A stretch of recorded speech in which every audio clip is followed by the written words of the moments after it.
سمندر کے سفر پر تم اگر نکلو،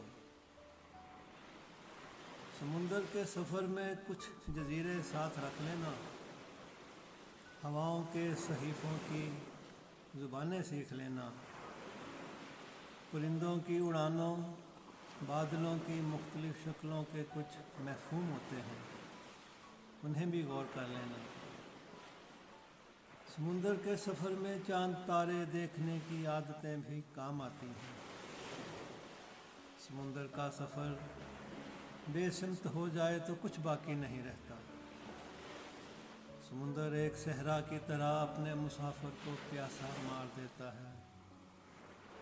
سمندر کے سفر میں تم کسی کی یاد کا چھوٹا سا مشکیزہ بھی اپنے ساتھ رکھ لینا۔ سمندر ایک قبرستان ہے گمنام لوگوں کا۔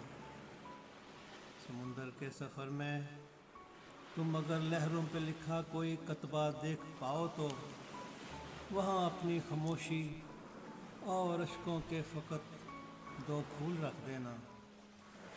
سمندر کے سفر میں خوف سا ایک ساتھ چلتا ہے۔ سمندر کے سفر پر تم اگر نکلو تو ساحل پر دعاؤں کے لیے 2 ہاتھ اور 2 منتظر آنکھوں کو پیچھے چھوڑ کر جانا۔